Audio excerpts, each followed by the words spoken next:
Hello Taurus, Sun, Moon, Rising, and Venus signs. Kumusta kayo? Sana po nasa mabuti kayong kalagayan. Welcome back po sa Star Tarot. Kung bago kayo rito, welcome din kayo. Thank you for your support. I truly appreciate it. God bless you all, Taurus. Retreat. Ayan, never underestimate the healing power of a quiet moment. So, maybe ito yung kailangan ninyong gawin. Kasi baka mayroong kaguluhan sa inyong isipan. So, you need some kind of quiet moment. Magnilay-nilay kayo. No? Kailangan ninyo siguro na magmuni-muni sa ngayon. So, go for it. Listen, ayan. So, kailangan ninyong mapag-isa so that you can listen to your inner voice or you can listen to your intuition, you can listen to what your soul is going to tell you. Okay? Kasi, kung busy kayo, pag may ginagawa, siyempre, yung isip ninyo nandoon din sa ginagawa ninyo. So, umaandar at hindi ninyo maririnig, no? Yung mga intuitive messages na padala sa inyo ng universe. Kaya kailangan ninyo na mag-me time kayo para makapagpahinga muna kayo.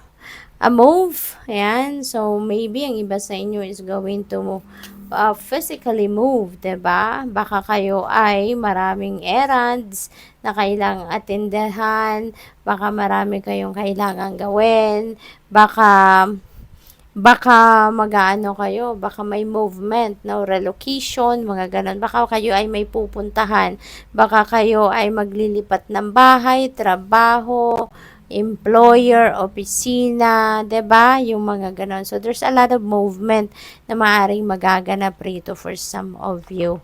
So we have dream, never stop dreaming. Okay? Never stop dreaming, Taurus, kasi yung dreams natin na yan, ini-instill yan sa isip natin, no? Tinatanim yan ng divine universe sa isip natin. Kaya mas maganda na gawa natin ang paraan, 'di ba? Na madala natin sa ating reality. Libre ang mangarap, 'di ba? Libreng i-enjoy natin sa isip natin yung pangarap natin. Pero mas magandang ma-experience natin yung pangarap natin sa ating 3D reality. Kaya it is important din, no, na kapag may pangarap tayo, gawa natin ng paraan na madala natin yan sa 3D reality natin para mas masarap ang pakiramdam na we are living our dream. Oh, wow! Great fortune, Taurus. Napakaswerte ninyo sa ngayon. Napakalaking swerte, bonggang-bonggang swerte ang maaaring dumating sa buhay ninyo sa ngayon. At maaaring yung swerte na to, lalo-lalo unang-una sa pera, no? Sa negosyo ninyo, sa siguro, game of chance, mga ganon.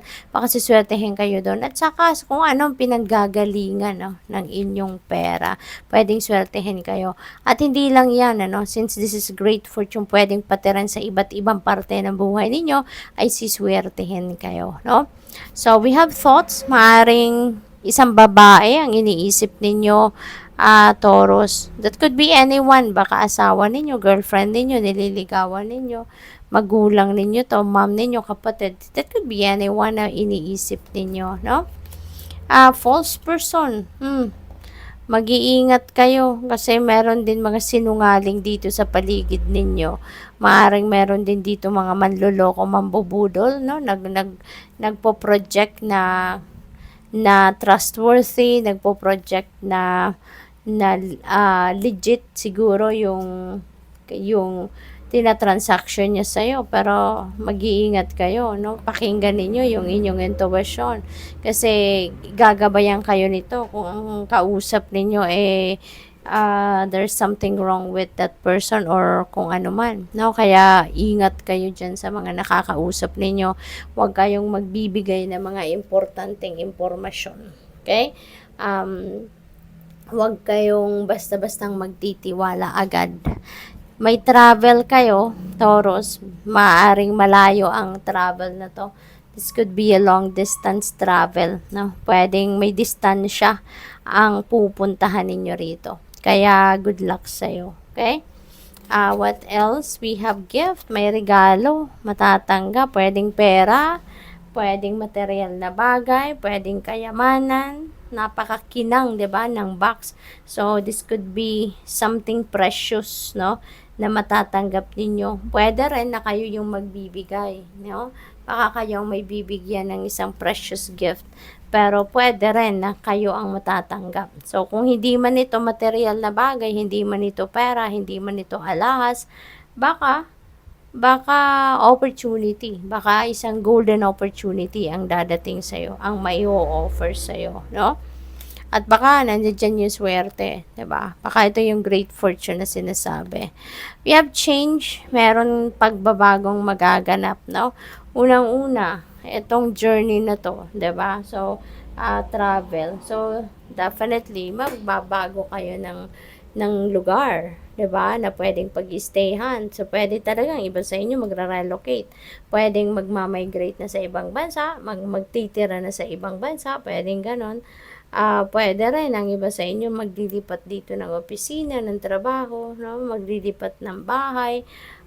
Pwede rin na kasi may move din dito. So, there's a lot of movement happening, 'di ba? Pwedeng maglilipat din kayo ng opisina, employer, yung gano'n, pinagtatrabahuan ninyo. So, pwedeng gano'n ang ganap dito, Taurus. Okay? Kaya good luck sa'yo. Thank you for watching. Love and light. Namaste.